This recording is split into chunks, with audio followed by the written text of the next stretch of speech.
Hello. Um, Dumating ka na din ba sa point na pagod ka ng magbigay?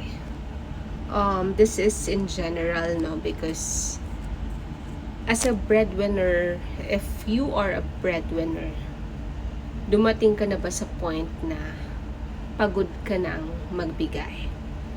As a friend, dumating ka na ba sa point na pagod ka ng magbigay?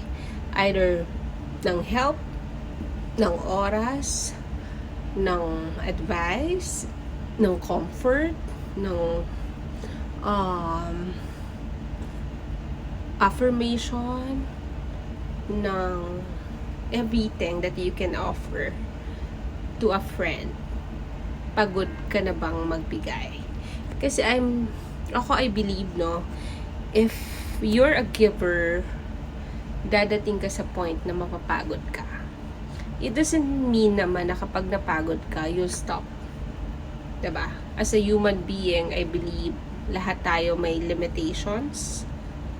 Especially if you're a giver and you're not receiving, alam mo yun, something in return. I'm not saying that you expect.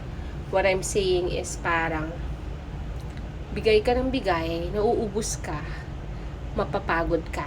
Especially if hindi nababalik yung kung ano man yung nabibigay mo. No? So, that's what I'm saying. No?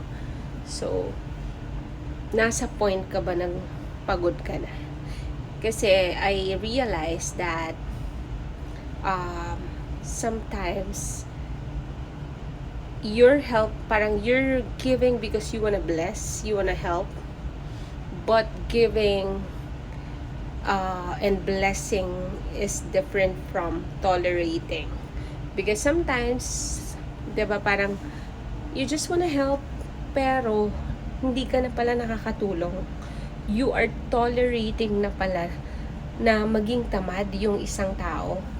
Diba? Either sa family mo yan, kapatid mo yan, or kung sino man yan, or kaibigan mo man yan na always in need of help, no? And parang hindi naman niya tinutulungan yung sarili niya.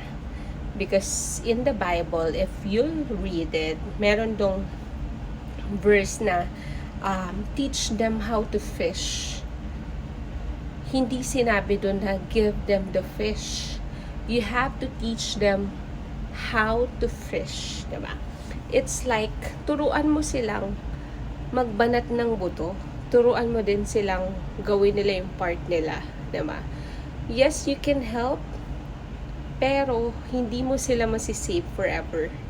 May limitation ka, meron ka ring sariling pangangailangan, diba, na kailangan mong i-prioritize. You are not a superhero, and also, yung reason mo why you're giving is you wanna bless. Because you are blessed to bless, diba? But, dapat na tinuturo din natin sa kanila na to depend on God, not to us. Kasi sometimes, sa sobrang masanay na sila na nandyan ka lang parate, ikaw yung SOS, ikaw yung 911, ikaw lagi yung iisipin nila na takbuhan. No? It's good if may extra ka naman, no? Pero sometimes you have to check, am I still helping or am I tolerating someone to be lazy? No? Kasi kapag ganun na yung nangyayari, you have to stop. Because you have to teach them na magbanat din sila ng buto. You have to teach them na gawan din nila lang ng paraan, diba? Kasi hindi ka superhero.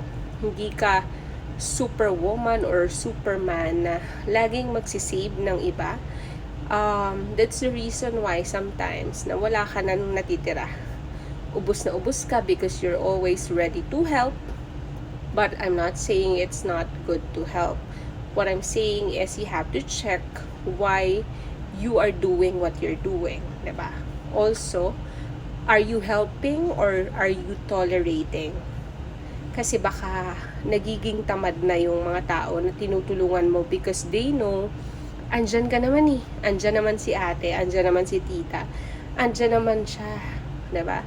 So, hindi ka nakakatulong.